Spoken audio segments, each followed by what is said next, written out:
Development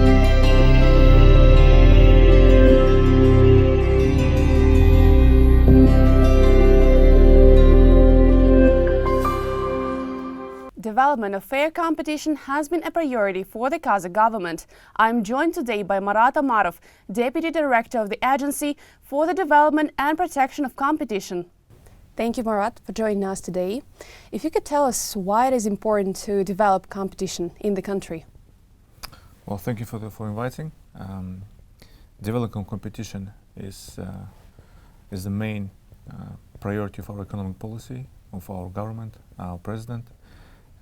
Briefly speaking, competition is good for pricing, good for quality of products or services that we have in our economy. And competition is key to good business practices, to good choice of products and services, as I said. And yes, all around competition is good. Could you also tell us about the national project that your agency is currently working on? At what stage is it? National project for competition policy has been developing within our agency in the last 6 to 8 months. And this project is aimed at developing and promoting competition in various sectors and industries, such as pharmacy, pharmaceutical industry, telecommunications, railways, etc. It has concrete KPIs, it has concrete people and implementation experts who will be directly responsible for the key results in this project.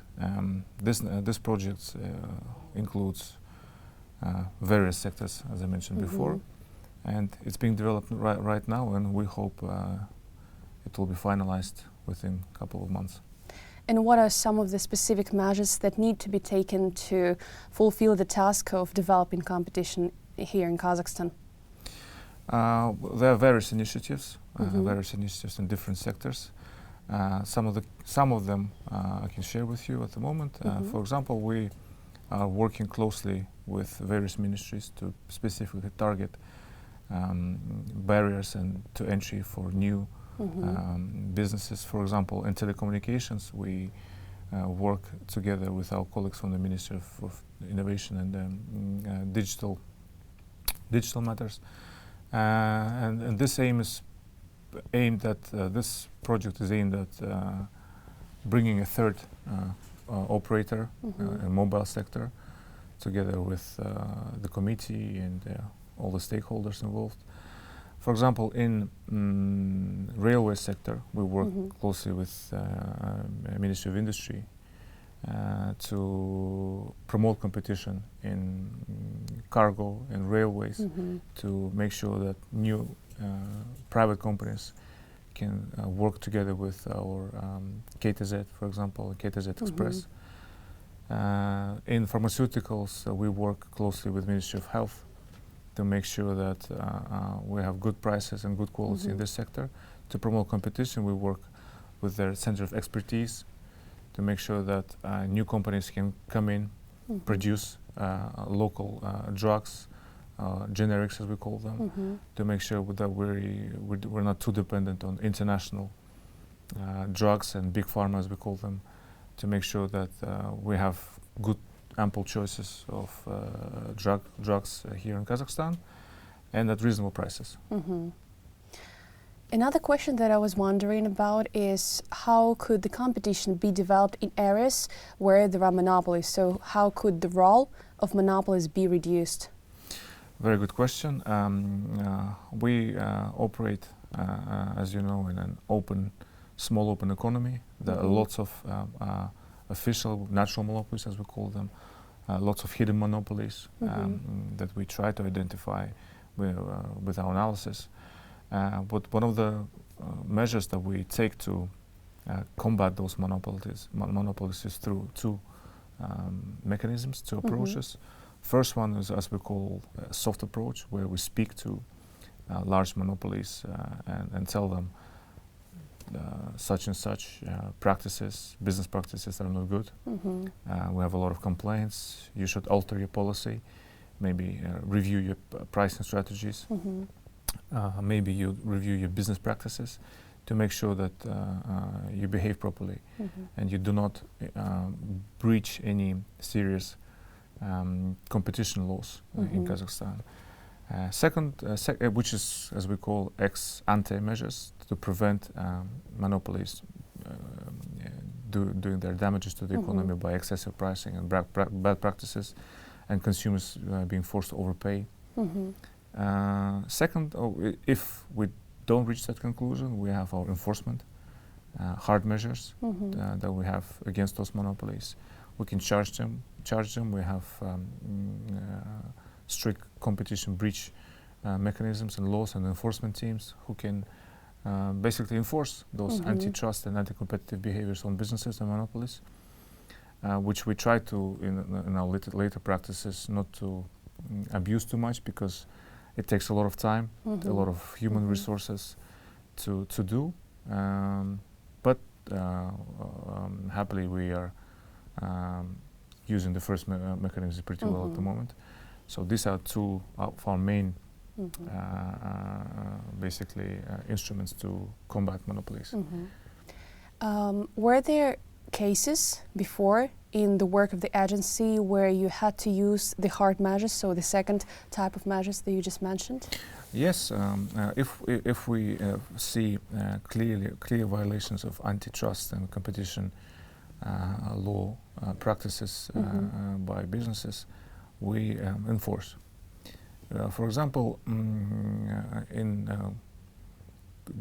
current practices that we see, we enforce, for example, a couple of cases against, for example, Kazakh, a couple of pharmaceutical monopolies through identified cartel agreements, enforcement against Kazakhstan Temirjol as well.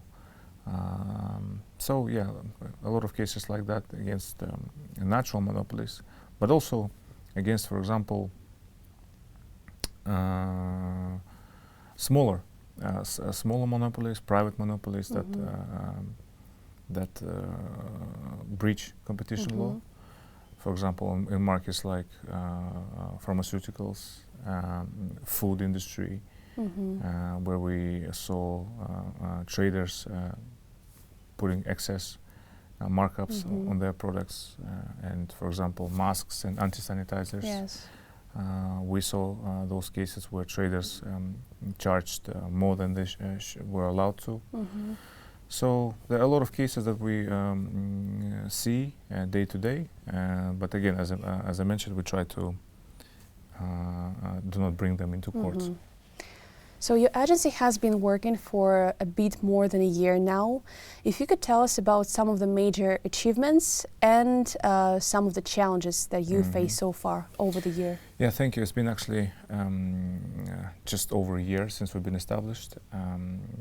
It was one of the OECD recommendations when they reviewed our competition policy years back, saying that we need to have an independent, strong antitrust agency, being immune to political pressure, etc. So thankfully, it's been 1 year. One of the major, I think, successes that we've managed to achieve during this difficult coronavirus year, as you can see, prices everywhere are rising, and everything we see on petrol, on food, transportation costs, drugs, you name it, electricity, etc. So when we were first established, for example, if you remember, masks were costing 120 tenge per item. PCR tests were something around 20,000 tenge.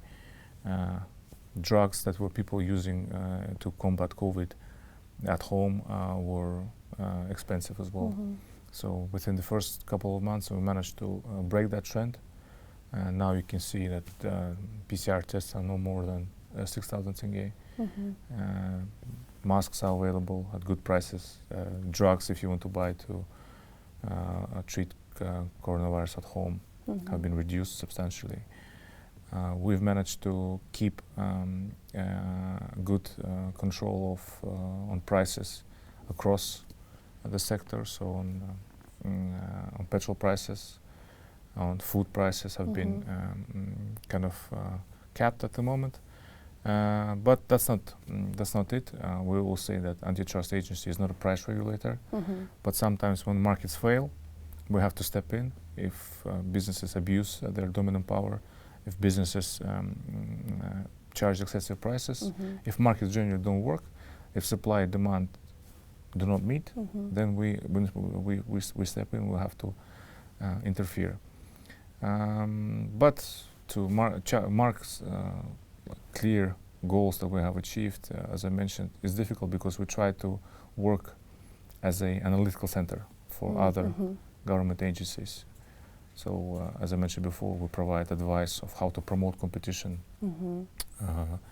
in digital markets, in health sector, in transport, because it's easy to for example, reap short-term goals rather than focus on long-term. And we believe that antitrust agencies should be focusing more on systematic measures to promote competition, because we live in a market economy, and market economy usually dictates prices, not the government. So that's what we are aiming to do, and with, as you mentioned, with our national project for competition and our legal packages and reforms that we have presented a couple of weeks ago in Parliament, are aimed exactly at that. Like you mentioned just earlier about that we been through a very difficult year. Could you tell us a bit more about how did the pandemic affect the work of the agency and the measures that you have been taking? Yeah, thank you. Well, we've been affected as everybody else. Most of our staff has been working offline and online. Sorry, they've been working online from their homes. So that's how we've been affected as everybody else. But as I mentioned, we were very involved with the government team to combat COVID. And as I mentioned before, for example, with the prices and availability of key protection equipment, we've been involved since day one. So yes, we've been working pretty much non-stop in the first couple of months since we've been established. Could you also tell us about some of the maybe future plans that you have? Yeah. Well, future plans is to make sure that we work closely with our colleagues from government to advise them, provide analysis and advice of how to promote competition in different markets, because frankly speaking, nobody has niche expertise in certain markets, and we don't know much of market dynamics, what's happening, but we can provide key advice of how to promote competition, how from this competition, how consumers and general population can benefit with good prices, good service and good products.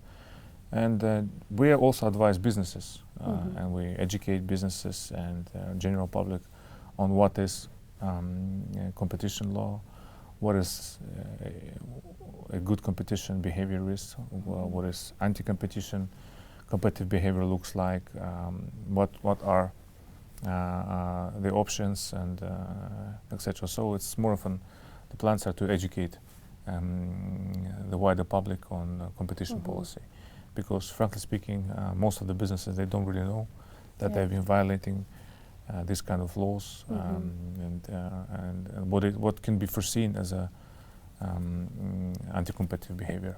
So this is our plan, and hopefully, yes. Thank you for joining us today. Thank you very much.